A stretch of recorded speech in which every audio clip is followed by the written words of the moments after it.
Este João, a qual, por milagre de Deus, é lançado dentro do poço de Tarso de azeite quente, por ordem do imperador Domiciliano, a Bíblia diz que, por milagre de Deus, ele sai isento de dentro daquele tacho de espotos, e a Bíblia conta que após ele sair, diz a história, que o imperador ficou tão furioso, mas tão furioso, que nada daquele azeite fizeram no corpo de João. Então, por decreto, ele lança João na ilha de Patmos.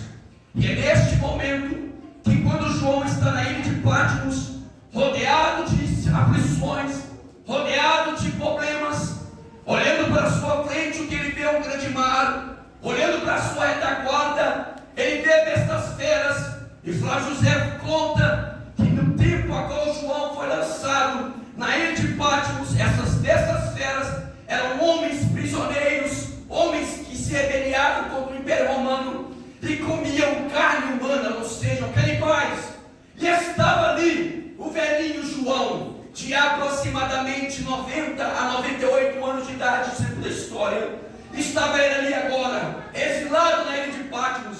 Não era mais João, aquele homem que, quando o Senhor Jesus o chama para o ministério, tinha toda a virtude do seu corpo. Não era mais João, aquele homem que estava à última ceia e inclinava o seu ouvido ao peito de Jesus. Não era mais João, aquele homem virtuoso que subiu ao monte da transfiguração, juntamente com seu irmão Tiago e com Pedro, e num milagre teve a oportunidade de somente ele e mais dois discípulos ver o nosso Senhor, o meu Senhor, o seu Senhor, levitar e de repente se transportar num corpo de glória, conversando com Moisés e Elias. Não era mais João, aquele homem. Não tinha mais João, pastor Devaí, a virtude dos seus 30, 40, 50 anos, não. Não tinha mais João a virtude de quando pastoreava a igreja em Jerusalém. Não. Não era mais João aquele homem virtuoso que escreveu as cartas aos Efésios, não. A Bíblia diz que agora ele está exilado na ilha de Patmos com aproximadamente quase 100 anos de idade. Aleluia. Já a sua barba não era mais preta, mas sim grisalha e branqueada. Seus cabelos não eram mais pretos, mas sim calvos estavam e brancos estavam como a lã. E ali João estava, e os problemas ao seu redor cercavam. E ele olha para frente, vê um grande mar, olha a retaguarda, vê bestas feras, olha para a direita e para a esquerda, vê montanhas rochosas. E neste momento de aflição e de luta, quem vem até ele? Jesus? Não. Vem o Espírito Santo? Não. O diabo chega diante dele e diz para ele: valeu alguma coisa você servir a Deus? Valeu alguma coisa você servir ao Senhor? Neste momento, a qual o diabo pensou que tinha vencido João, pensou que tinha vencido a obra de Deus na vida do apóstolo, ele olha para cima, e lá em cima no capítulo 5 ele diz que há uma porta de escape para o povo de Deus. Neste momento ele olha para o céu, e parece que eu vejo ele lembrando o Salmo 121, aonde o salmista diz que eleva os meus olhos para o monte, de onde me virá o meu socorro. O meu socorro vem do Senhor que fez os céus e a terra. O diabo poderia estar até acusando, mas o socorro de João é para vir do céu. Seu socorro nessa noite vem da parte de Deus. Aleluia! O diabo pensou que tinha vencido João ali na beira da praia, mas de repente vem o Senhor Jesus. E a Bíblia diz que testificando o Senhor Jesus Cristo a tudo a que tem visto, disse a João: João, sobe aqui, João. E em espírito João subiu. E neste momento ele foi arrebatado. E qual foi o propósito de Deus na vida do nosso irmão João? Foi trazer a revelação profunda, a qual Deus tinha para ele e para os crentes presentes que aqui estão e de toda a terra. O propósito era revelar a completa identidade de Cristo e transmitir esperanças aos crentes e conselhos aos crentes. Ou seja, Jesus nessa noite, Ele quer trazer esperança ao coração de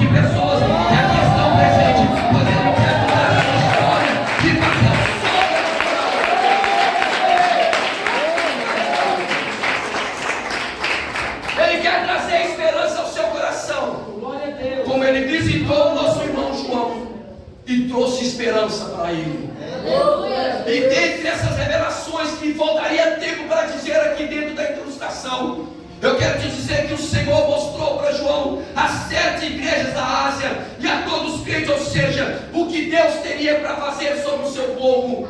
E entre as visões, João viu castiçais, João viu 7 flagelos, João viu as 7 trombetas, João viu o dia da grande tribulação, e dentre tantas revelações, ele teve a oportunidade de escrever e de relatar 7 cartas às 7 igrejas da Ásia. Aleluia. 7 cartas, 7 igrejas, 7 propósitos, 7 visões, 7 revelações. 7 propósitos de Deus direcionados à costa da Ásia para as igrejas que ali estavam presentes.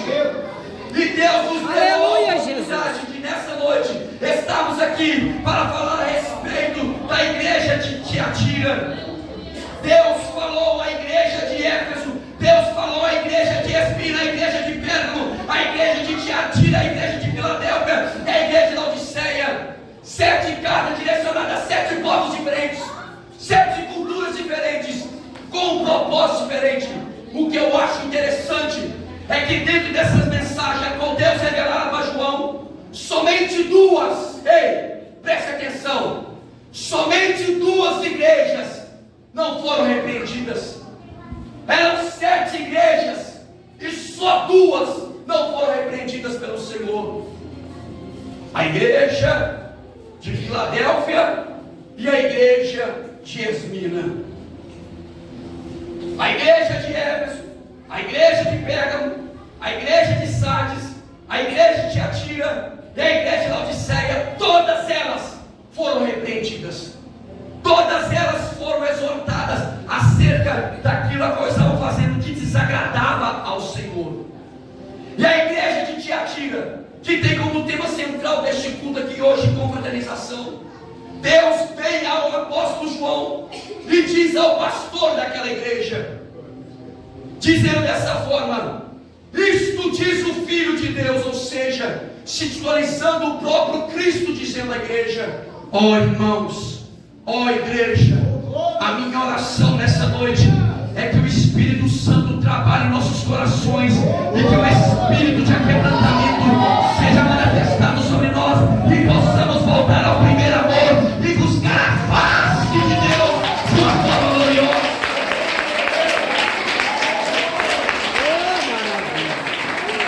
Ele fala dessa forma, diz o Filho de Deus, ou seja, se titularizando a pessoa bendita de nosso próprio Deus, que tem olhos como chamas de fogo e os seus pés são como latão reluzente. Ele está dizendo para a igreja de Tiatira a respeito de porque na cidade de Tiatira mexia-se muito com púrpura, mexia muito com tintas que se pintavam tecidos, mexia muito com cerâmica, com latões, ou seja, ele vem falando a respeito da autoridade. Pensa aqui, fala de autoridade, o Senhor diz para a igreja de Tiatira: eu sou a autoridade da igreja. Jesus é a autoridade da igreja e Ele manifesta o seu poder sobre a igreja. Ele fala para a igreja de Tiatira: eu sou a autoridade e os teus olhos são como chamas de fogo. Ele está dizendo que Ele vê todas as coisas, Ele contempla todas as coisas, e Ele está contemplando pessoas aqui nessa noite. Qual foi o seu propósito de estar aqui nessa noite? Meu Deus! Eu não saí de tão longe, irmãos, para me vir aqui aparecer, nem tão pouco eu preciso disso.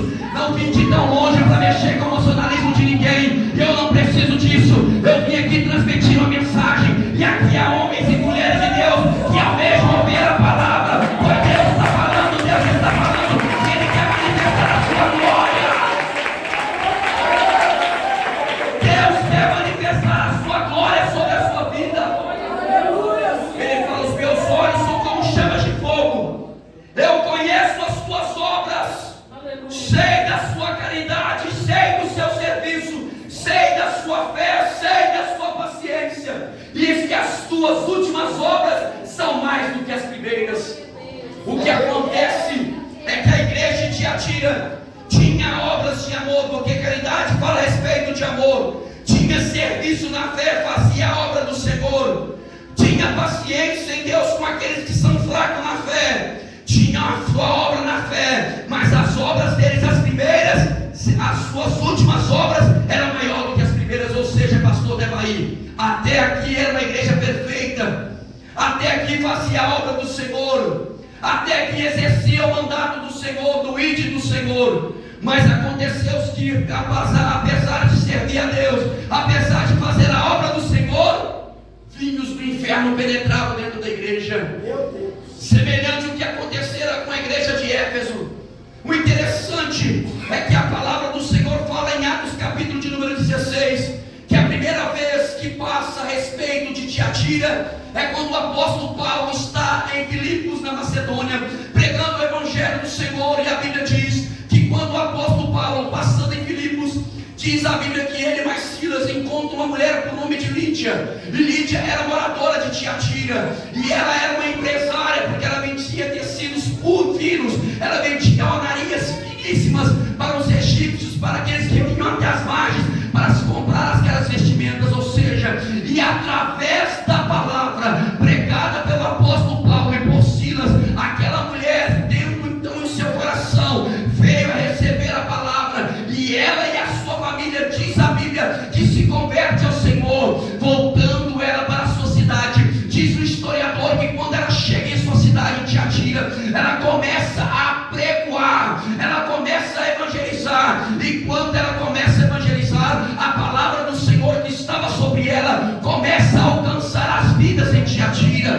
começa então a igreja a se formar. Então forma-se a igreja, porque a igreja ela é formada através da palavra, através da oração, através do jejum e através da comunhão. É um exemplo porque que a igreja crescia de uma forma tão assustadora em Atos capítulo de número 2. Vocês lembram quando Jesus estava à beira da mar da Galileia, ele se encontra com seus discípulos, eram aproximadamente 500, mas ele dá uma ordem: subir para Jerusalém e ficar em Jerusalém até que do alto seja revestido de poder. Diz a Bíblia Sagrada que quando o Senhor Jesus ele sobe até os altos céus, deixa a ordem para a igreja, somente 120 sobem para Jerusalém. O que isso significa, irmão Sênior? Que nem todos que aqui estão vão entender a palavra, que nem todos que aqui estão vão compreender a palavra, porque para compreender a palavra, receber a palavra, tem que ter perseverança, pastor Devaí.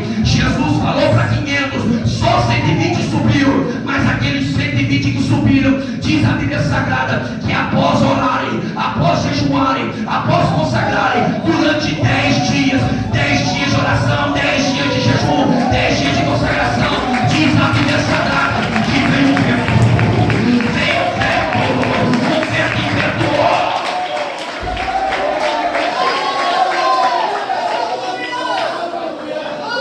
Diz a Bíblia que veio um vento impetuoso, e a minha oração é que esse vento nos visite hoje.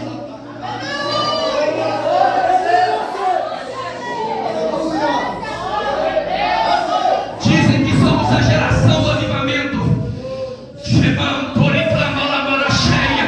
Dizem que somos a geração que vai inflamar o mundo com o poder da glória. Mas eu te digo uma coisa: não há avivamento sem dor, não há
Ei, a igreja não cabia em Jerusalém. Então o que acontece? Ela começa a se expandir. Aí por que ela crescia? Porque ela estava unida na comunhão, na oração, no jejum. Em tudo eles eram comuns. Sabe por que muitas vezes nós não crescemos? É porque ficamos preocupados. Eu prego melhor que fulano de tal. Eu oro com revelação melhor que fulano de tal. Meu Deus, o meu conjunto é melhor. A minha igreja é melhor. Deixa eu te dizer uma coisa. Ninguém é melhor do que ninguém. Ele é o Todo-Poderoso. Ele é o Todo-Poderoso. Quem merece toda a glória é Ele. Quem merece toda a exaltação é Ele.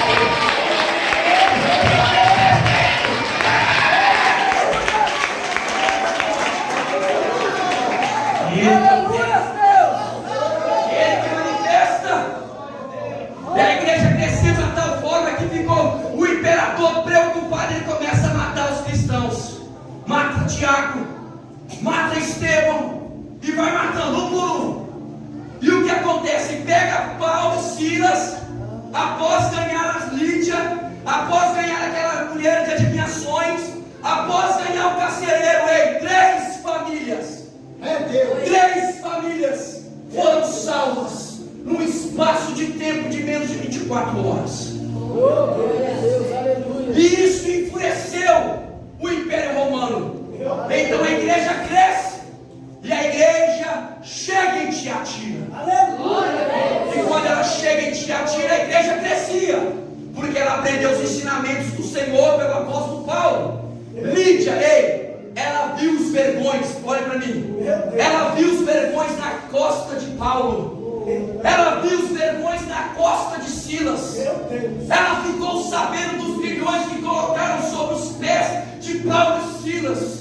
Ela ficou sabendo dos louvores que Paulo e Silas entoavam dentro da prisão. E Deus mandou um terremoto naquele lugar. Ela ouviu falar e ela viu. E ela chegou em sua cidade e testemunhou dessas grandes coisas. Meu Deus, aleluia. Porque Jesus. Deus não opera em nosso meio. Porque Deus não faz em nosso meio. Ô igreja, eu tenho pouco tempo que eu aceitei Jesus. Mas o meu pouco tempo que eu aceitei Jesus, os irmãos de cabelo pisados, com todo respeito às irmãs, vão entender o que eu vou dizer. No tempo do saudoso missionário Davi Miranda, do tempo que os nossos irmãos vinham de São Paulo aqui para Belo Horizonte e faziam cruzadas de fé, era diferente. Ninguém queria aparecer. Era a glória de Deus que era manifestada.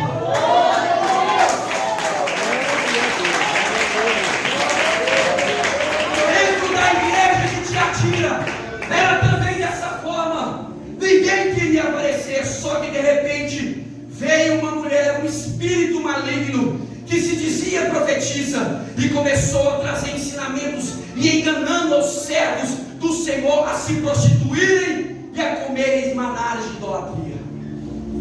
Se você me pedisse um tema para essa mensagem, eu poderia muito bem titularizar essa mensagem: como servir a Cristo em tempos de aflições. Como servir a Cristo em tempos de aflições. Vivemos tempos de aflições, irmãos. Passamos por dificuldades. Há alguns que dizem dessa forma: se eu vivesse no tempo de Cristo em outra hora, eu serviria a Deus melhor, jejuaria mais, buscaria mais, consagraria mais, porque eu ia estar ao lado de Jesus. Quem de nós nunca pensou dessa forma? Ai, como eu queria estar ao tempo de Jesus e andar ao seu lado na época quando ele esteve na terra. Quem de nós aqui que já estudou um pouco de igrejologia e já estudou os anais da igreja primitiva, da igreja protestante, e já disseste no seu coração: como eu queria viver no tempo de John Wesley, de Moody, de Jonas Eduardo, de George de Field, como eu queria estar na tempo dos meus pais da fé protestante, como Martin Lutero, como John Hussey. Ai, meu Deus do céu, ai, se eu tivesse naquele tempo, eu serviria mais, eu me jejuaria mais, me consagraria consagraria mais. Mas eu viro para você e te digo: Jesus fala acerca dessas coisas, que hoje em dia as mesmas coisas que acontecem são semelhantes aos tempos de Noé. E como são semelhantes ao tempo de Noé? Aos tempos de Noé, comiam, bebiam e davam-se em casamento e se prostituíam. E como está nos dias de hoje? As pessoas comem, bebem, casam, descasam, se divorciam e casam novamente e caem na prostituição. Ou seja, o pecado não mudou, é nós que mudamos. Glória a Deus! Arrumamos desculpa para tudo para não jejuar. Arrumamos desculpa para tudo para não buscar a Deus. E neste tempo, o espírito de Jezabel penetrou dentro da igreja. E a dor da aflição da igreja começou a afligir. Jesus disse no Evangelho de São João, capítulo 16, versículo 36: no mundo tereis aflições, mas tende bom ânimo, eu venci o mundo. Vocês também vencerão. Meu Deus, Se você aleluia, pegar a Jesus. palavra Tiatira e buscar esse significado, você vai encontrar o significado para Tiatira. Significa assim: odor de aflição. Ou seja, Jesus estava dizendo para Tiatira: eu sei da sua aflição, você exala a aflição. E diferente da igreja de Esmina, porque a palavra de Esmina significa mirra, e nada melhor do que a mirra para exalar um perfume. Jesus estava dizendo para a igreja de Esmina: eu sei do seu sofrimento, mas o seu sofrimento, Esmina, exala mirra, cheiro suave às minhas narinas. Mas você, Tiatira, exala dor e aflição. Aí o Senhor diz para a igreja: as pessoas hoje em dia não querem mais servir a Deus por causa das dificuldades. Lídia não olhou para a dificuldade. A igreja de Esmina começou a olhar para Jezabel. E o que é que acontece? O Senhor vem até a igreja de Esmina e diz dessa forma: como dizem acerca das aflições. Olha o que ele está dizendo. Como dizem acerca das profundezas de Satanás, que outra hora a carga vos não porei. Ou seja, as cargas de Satanás estavam vindo sobre a igreja de Esmina. Está escrito no versículo de número 24.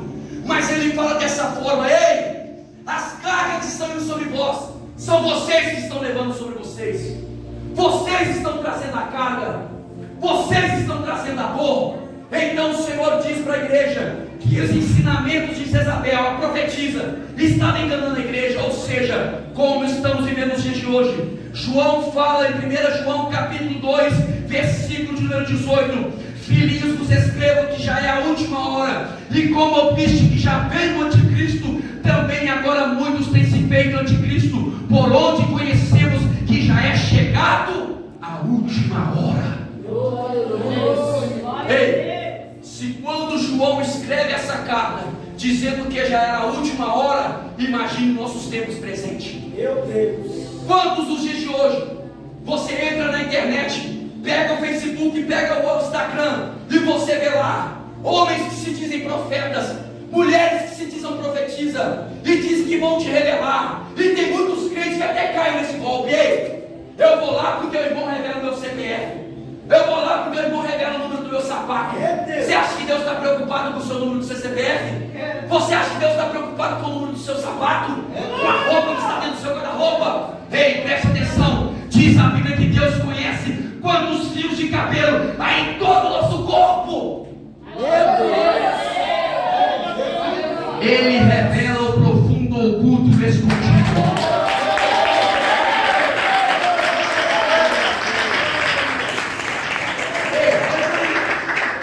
Ele revela o profundo, oculto, escondido. Só que para Deus trazer, ei, olha para mim, essa revelação para Daniel, preste atenção. Quando Daniel sai de Israel e vai para a Babilônia, ele era um jovem de 16 a 17, 18 anos de idade, segundo a história. Quando ele recebe essa revelação dentro do palácio de Nabucodonosor, ele tem aproximadamente 24 a 25 anos de idade.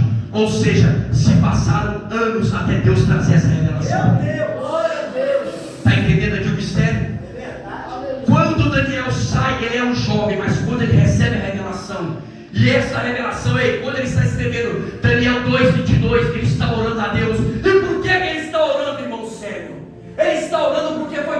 decreto: vão matar todos os sábios, vai matar todos os sábios, todos os feiticeiros, todos os guias da Babilônia, vão matar todo mundo, porque ninguém me traz a resposta. Então ele se reúne com seus 3 amigos de oração. Eles começam a orar, e no meio da oração ele diz dessa forma: Senhor, Tu és o Deus que revela o profundo oculto escondido. Conhece o que está em trevas e contigo mora na luz. Aí Deus vem e traz para ele uma revelação para interpretar o que Nabucodonosor necessitava de ouvir. É assim que Deus faz. Ei, meu irmão, minha irmã, não estou pregando contra a revelação. Deus me usa através da revelação, Deus me usa através da profecia. Mas o que eu quero trazer para você através da palavra, que o que te sustenta na presença de Deus é o poder da palavra. É o poder da palavra. É a palavra que te sustenta.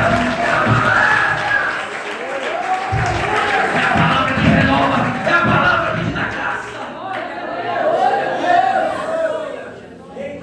João continua dizendo assim: saíram de nós, mas nunca eram de nós, porque se fosse de nós, ficariam conosco. Mas se isso se cumprisse, para que se manifestasse que não são todos de nós.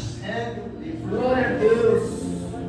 O que você mais tem visto hoje em dia é crente com um complexo de inferioridade, crente dizendo assim: ai, Deus não cumpriu na minha vida, eu não vou voltar na igreja. Não é? Crente recebe revelação: ai, Deus falou comigo, não cumpriu. Um dia desse eu fui orar com uma irmã, e a irmã chegou perto de mim: irmão, ora comigo, porque eu recebi uma revelação. Tem 3 meses que a revelação não cumpriu na minha vida. Eu olhei para ela e falei assim: primeira coisa, o Espírito Santo falou comigo assim, pergunta se ela tem eu no coração dela. Aí eu peguei para aquela irmã e falei assim: irmã, deixa eu te perguntar uma coisa, o Espírito Santo Deus está mandando te perguntar: você tem Cristo no seu coração? Ela falou assim: eu tenho. Mas o seu nome está escrito no livro da Bíblia, você aceitou Jesus? Ela: não. Aí eu virei para ela e falei assim: minha irmã, deixa eu te dizer uma coisa, Isaías 59:2, o que faz separação entre nós e Deus, aos nossos pecados, que encobre a nossa face diante de Deus. Meu Deus. Como Deus vai agir na sua vida se você não entregou os seus caminhos ao Senhor? Meu Deus. Deus não desperdiça o seu poder.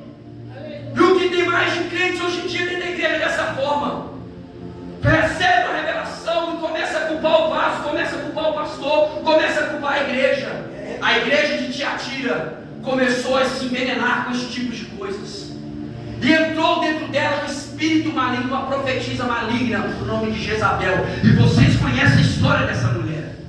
Enganou Acabe e fez Israel se prostrar diante de Baal e de Azera.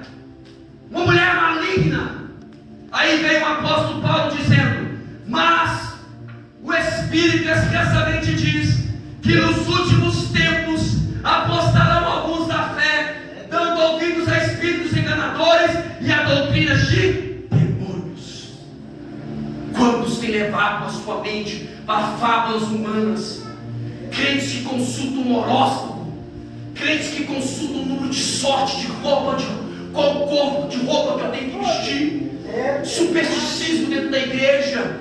Uma certa vez, pastor Devair, viraram até para o irmão em um campo que eu não vou falar por questão de ética, que a gente tem que ter ética dentro da igreja. Virou para o irmão e falou assim: irmão, você ora com revelação? Não, não oro. Ah, não, irmão, mas ora com discernimento. Vai para o inferno, Satanás. Orar com discernimento?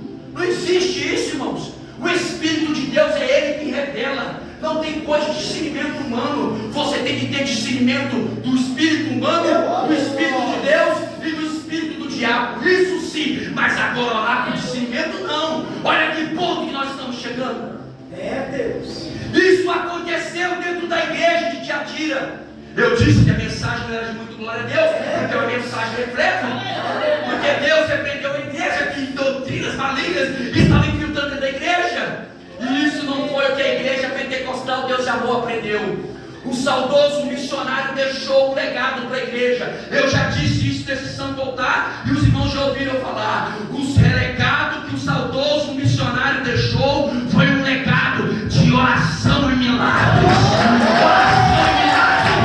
Oração e milagres. A igreja pentecostal Deus de amor é marcada por oração. Oração e milagres. É tempo de nós voltarmos a conquistar aquilo que é nosso. Se a aliança tomou, nós vamos tomar dela de volta. Se o diabo tentou nos desviar, nós vamos pisar em cima dele, e no nome de Jesus, através da oração, vamos tomar de volta.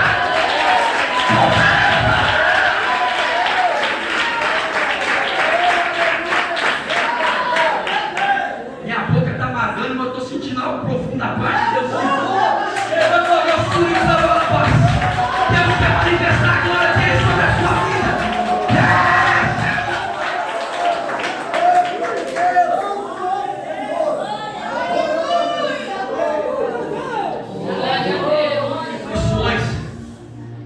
Deus fala para a igreja de Esmina, de Tiatira, acerca das aflições, acerca das lutas e das tribulações. Ele fala dessa forma: como dizem as profundezas de Satanás, outra carga que busco não porei. Ou seja, ele está falando a respeito da liberdade. As profundezas de Satanás eram falsos ensinamentos definidos pelas heresias. Ei, vinhos de heresias tinham penetrado na igreja. Ó irmãos, quantas heresias têm penetrado no nosso meio? Dizem hoje em dia que para segurar os jovens dentro da igreja, nós temos que pintar a igreja de preto. Temos que apagar a luz e colocar um tambor dentro da igreja. Temos que colocar luzes dentro da igreja. Não. Na minha época, quando eu aceitei Jesus, no ano de 2001, fiquei um tempo na Assembleia de Deus. E quando eu fui para Deus e Amor, e lá na Deus e Amor eu casei.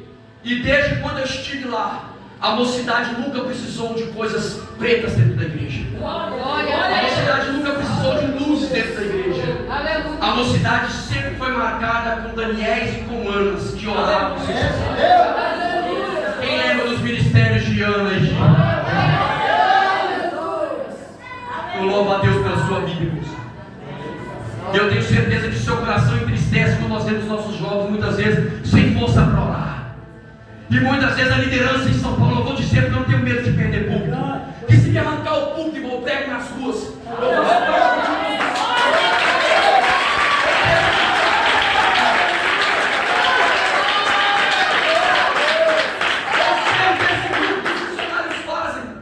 eu aceitei Jesus num trabalho como o deles, dentro da casa da irmã Renata, lá na Vila Barraginha. Aceitei Jesus dentro de uma cozinha, sem chinelo para calçar, sem roupa para vestir, porque o craque me tomou tudo. Se me arrancaram o microfone, eu tenho sido perseguido pela forma que eu prego na igreja, eu não importo com isso. Podem fechar um campo, não importa. Se fechar um campo, eu prego nas praças, e se me tirarem nas praças, eu entro nessa peça.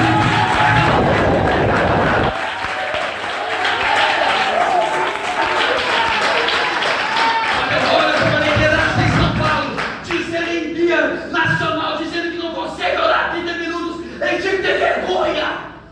Eu tinha que ter vergonha de dizer uma coisa dessa, porque incentiva o jovem que nos ouve através da internet que não precisa de orar 30 minutos.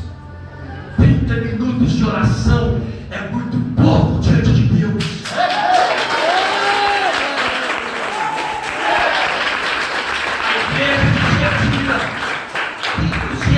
Penetraram dentro da igreja, e os mistérios secretos de Satanás foram para que os crentes vivessem uma vida light. Olha aqui para mim, os decretos de Satanás para a igreja de Tiatira era que eles não precisavam fazer um sacrifício como a igreja de Filadélfia fazia, como a igreja de Esmina fazia. Não, vamos viver uma vida light.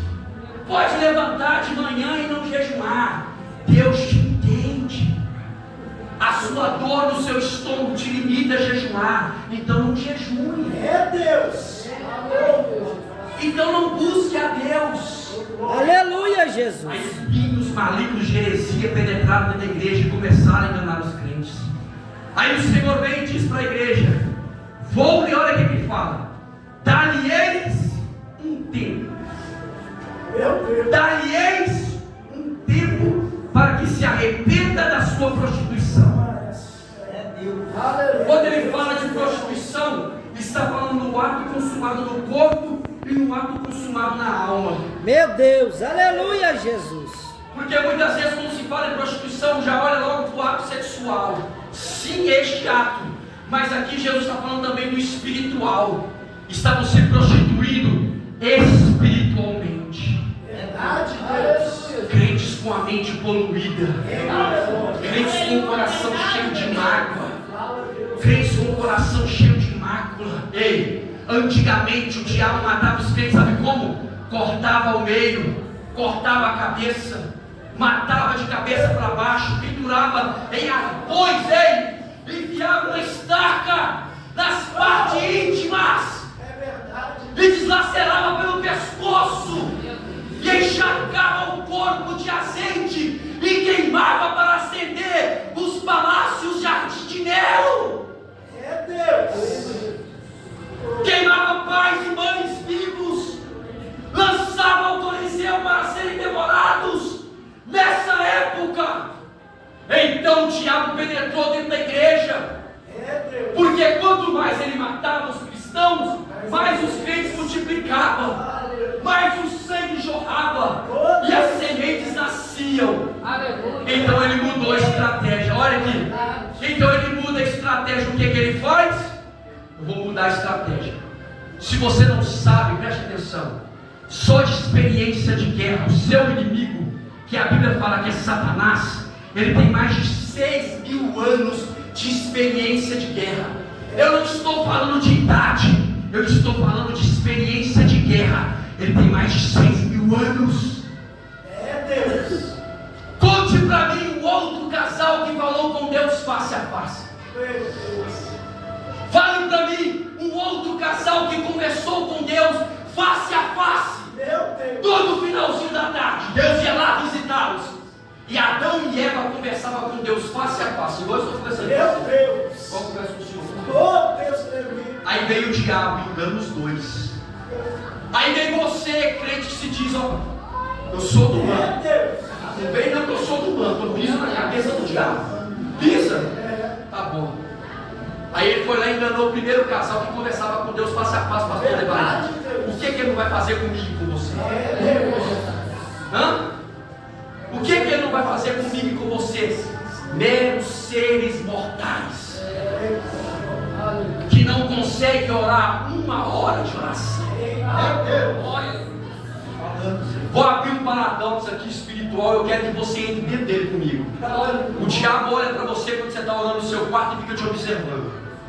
E assim ele fica, ó, de longe te observando. Aí ele diz assim: é essa oração que você disse que você vai vencer? Sabe por quê, irmãos? Deixa eu te dizer uma coisa. O diabo teme não a crente que conhece a Bíblia dentro do seminário da teologia, não. O diabo não está preocupado se você tem anel de teologia, se você tem seminário, não está preocupado com isso, não. Ele está preocupado com a sua vida de oração e jejum. Porque se você tem uma vida de oração e jejum, ele treme diante disso. Ele tremeu diante de Daniel. Daniel orava 3 vezes ao dia.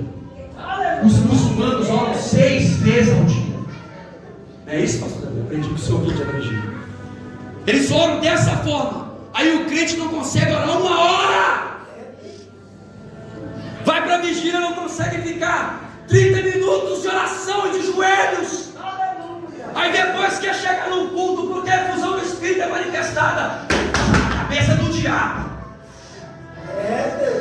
Aí vem Deus e fala: e Miguel, um arcanjo de glória, não ousou palavra de fama contra Satanás, mas diz: o Senhor.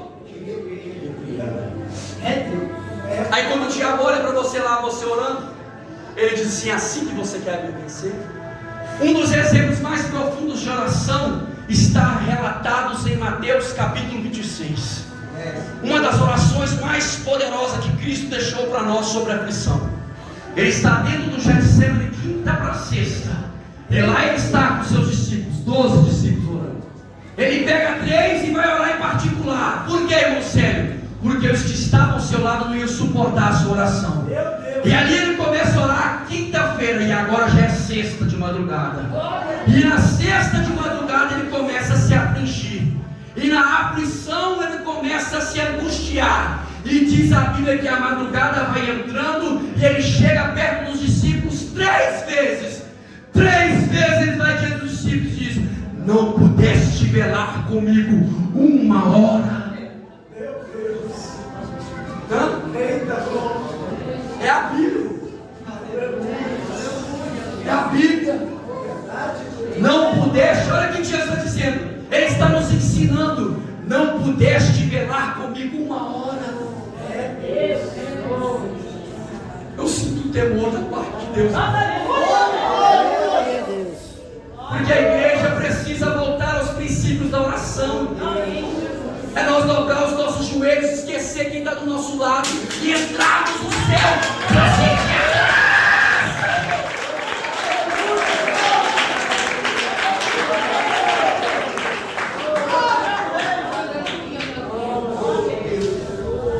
As aflições de Jesus nos Getsemane. Já um outro tipo de aflição, Bartimeu. Ele orando, pedindo a Deus um milagre. De repente, ele está na porta de Jericó e ele ouve falar que o Messias está passando lá. Ei, quando for arrancar os seus olhos, se você não conhece a história, ele não foi cego de nascença. Diz a história que arrancaram os seus olhos como castigo pelo seu pai, Barte, que era um homem que lutava contra Roma. Então arrancaram os seus olhos, furaram os olhos com a adaga e ainda colocaram a capa do seu pai sobre o seu corpo. Por isso que ele tinha aquela capa. A capa simbolizava a vergonha da sua família, mas dentro dele, ele tinha um propósito. Por que, irmão Célio? Como um verdadeiro judeu, ele aprendeu desde pequeno que o Messias viria. E como um verdadeiro judeu, ele aprendeu dentro do coração que o judeu, que o Jesus, o Messias, viria da linhagem de Davi. Então ele ouve falar que o Messias está passando. Por que, irmão Célio? Dizia em meio à multidão correndo às portas de Jericó: vamos até lá, porque o Messias está aqui. Vamos até lá, porque o Messias está na cidade. Bartimeu, dentro da capa, ele ouvia. Então quando ele ouviu falar que o Messias estava na cidade, ele começa a gritar: Jesus, filho de Davi, tem de misericórdia de mim. Jesus, filho de Davi, tem de misericórdia de mim.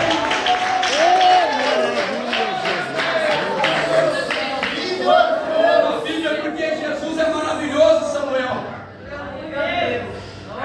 Eu amo a Bíblia porque Jesus é maravilhoso. Eu não tinha que voltar lá não. Eu não tinha que voltar lá não. Virava para ele: cala a boca, cega, não vai te ouvir essa capa de vergonha. Quantas vezes o diabo te aponta dizendo para você: para de orar, para de jejuar, para de ir para a igreja. Meu Deus! Não adianta, Deus não vai te ouvir. O Espírito Santo está me revelando aqui pessoas que Ele quer mudar histórias aqui nessa noite. Eu vejo uma luz brilhando neste lugar. E como Jesus mudou a história de Bartimeu, Ele vai mudar a sua história. Cala a boca, cega, não vai te ouvir. Sabe o que falaram para ele, criança? Cala a boca, não vai te ouvir. Porque a capa que ele estava era do pai dele, capa de vergonha, capa de desprezo, cego sem os globos ocular. Então leva ele e fala assim: manda chamar. Meu Deus. Aí quando ele vai guiar, ele não leva a capa mais. A capa era do pai dele, era vergonha. Ele deixa a capa para trás e vai andando. Oh, aleluia. E quando ele chega perto de Jesus, com os olhos cicatrizados, Jesus vira para ele e fala assim: o que queres que eu te faça? Pergunta capciosa para um homem que está cego, avergonhado há anos. Quando ele foi com os olhos furados, ele era um jovem, agora já é velho. Aí ele vira para o Senhor: Senhor, humildade, aprenda, humildade. Senhor, que eu volte a ver. Tua fé te salvou. Meu E ao Deus! mesmo tempo ele não tinha globo ocular. O globo ocular voltou a renascer. Eu não sei o que a vida fez. Eu não sei o que o sistema imunológico dele fez. Mas o globo ocular voltou a funcionar. E a sua visão foi restaurada. Porque o mestre mandou.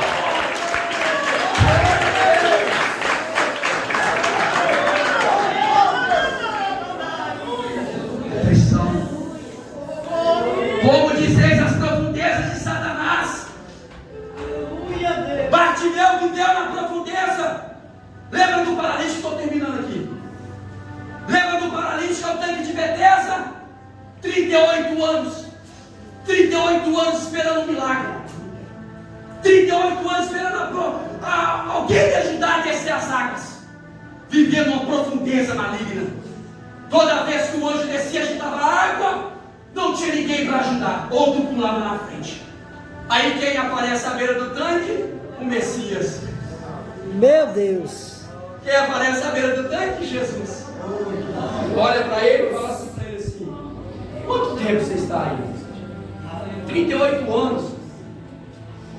Toda vez que o anjo vem agita a água, eu não consigo entrar porque outro entra na minha frente. Aí ele fala assim: seus pecados são perdoados, é isso? Aleluia, Jesus. Aí começam a questionar ele: uai, está perdoando o pecado? Para vocês saberem que o Filho do Homem tem poder para perdoar pecado e para curar, pega a sua cama e levanta. Oh, meu Deus! Meu Deus. Deus só vai te levantar espiritualmente se você pedir a Ele. Deus só vai te dar visão espiritualmente se você pedir a Ele. Sabe por que eu falei da aflição de Jesus, da aflição de Bartimeu e da aflição do paralítico? É porque Jesus nos ensina que em meio à aflição não podemos parar de orar. Que Jesus nos ensina que em meio à aflição não podemos deixar de crer e acreditar na visão. E primeiro que a pessoa tem coisa para dar, Deus nos levanta para dar. Meu Deus do céu, eu estou na metade da mensagem, eu vou terminar aqui, irmão. Tem mais gente para orar aqui, irmão. Eu queria ir mais longe aqui, vou respeitar aqui, ó. Olha aqui, Jesus vira para ele e fala assim, ó: eis que eu porei em uma cama os que estão sobre adultério, e virão sobre eles grande tribulação. Aí ele fala sobre a igreja. Eu não consegui nem entregar metade do segundo. Vou fechar aqui, já vou terminar.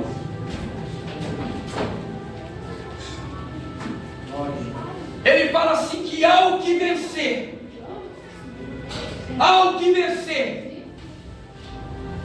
ele vai colocar como coluna no seu templo.